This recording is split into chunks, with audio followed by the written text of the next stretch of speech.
বিশ্বনবী সাহাবাদেরকে জান্নাতের পাগল বানিয়েছেন।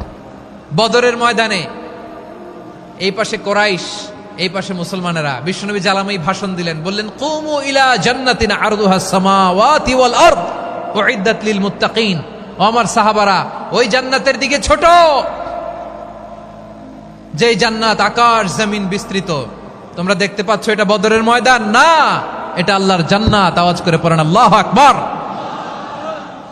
বিশ্বনবী বললেন ছোট ওই জান্নাতের দিকে, যে জান্নাতের বিস্তৃতি আকাশ জমিন বিস্তৃত। বিশ্বনবীর এই কথা শোনার পরে এক আনসারী সাহাবী সাইয়েদনা উমাইর ইবনুল হুমাম রাদিয়াল্লাহু তাআলা আনহু খেজুর খাচ্ছিলেন। তিনি বিশ্বনবীর দিকে তাকিয়ে কথা শুনছেন আর খেজুর খাচ্ছেন।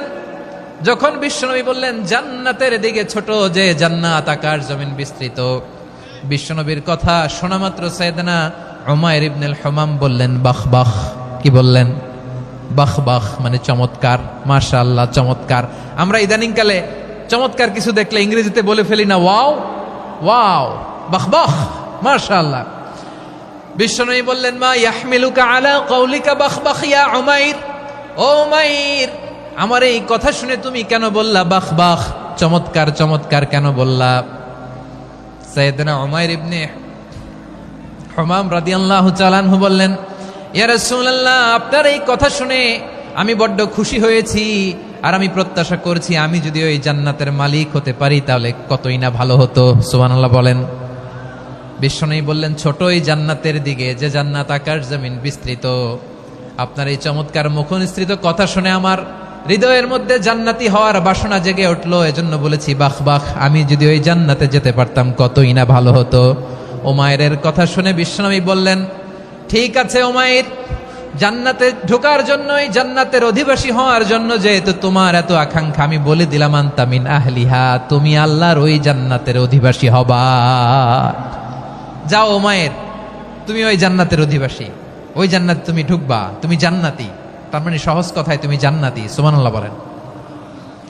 যখনই বিশ্বনবী বললেন জান্নাতি, সাইয়েদনা উমাইর রাদিয়াল্লাহু তাআলা আনহু খেজুর খাচ্ছিলেন আর মনে মনে ভাবে বিশ্বনবী যখন ওয়ারেন্টি দিয়েছে, বিশ্বনবী যখন গ্যারান্টি দিয়েছে আমি জান্নাতে যাব, তাহলে হাতে তো এখনো 3টা খেজুর বাকি।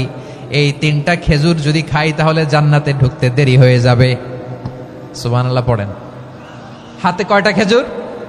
3টা খেজুর। বিশ্বনবী বললেন উমাইর আনতা মিন আহলিহা, তুমি ওই জান্নাতের অধিবাসী, তুমি জান্নাতি। উমাইর চিন্তা করলেন আমি জান্নাতি, নবীর মুখ দিয়ে যখন বেরোইছে ওই জান্নাতে তো আমার ঢুকতেই হবে, কিন্তু হাতে 3টা খেজুর খেয়ে যদি জিহাদের ময়দানে যায় তাহলে জান্নাতে যেতে তো দেরি হয়ে যাবে। এই চিন্তা আসা মাত্রই খেজুর 3টাকে তিনি ছুঁড়ে মারলেন, তলোয়ার বের করে আল্লাহু আকবার বলে বদরের ময়দানে ঝাঁপিয়ে পড়লেন। আল্লাহর শত্রুদেরকে কচু কাটা করে এক পর্যায়ে শাহাদাতের সুধা পেয়ে নিজেও জান্নাতি হয়ে গেলেন। পড়েন সুবহানাল্লাহ। আমরা দুনিয়ার বুকে আমরা হয়েছি দুনিয়ার পাগল, ক্ষমতার পাগল, সম্পদের পাগল, খ্যাতির পাগল। বিশ্বনবী তার সাহাবাদেরকে বানিয়েছিলেন জান্নাতের পাগল। পড়েন সুবহানাল্লাহ। ওই জান্নাতে আমরা যেতে চাই কি চাই না? একা না সবাই মিলে? একা না সবাই? জান্নাতে একা আমি যাব না তো ভাই, তোমাকেও জান্নাতে দলে নিতে চাই। সবাই বলেন জান্নাতে একা আমি যাব না তো ভাই, তোমাকেও জান্নাতে দলে নিতে চাই। পড়েন আমিন। সিলেটের এই ঐতিহাসিক এমসি কলেজ ময়দানে আজ রাতে এই চমৎকার রজনীতে আমরা যেমনি একত্রিত হলাম, আল্লাহর জান্নাতুল ফেরদাউসের জন্য আমরা একত্রিত হতে পারি। আল্লাহ তুমি কবুল করো। সবাই আওয়াজ করে পড়েন আমিন।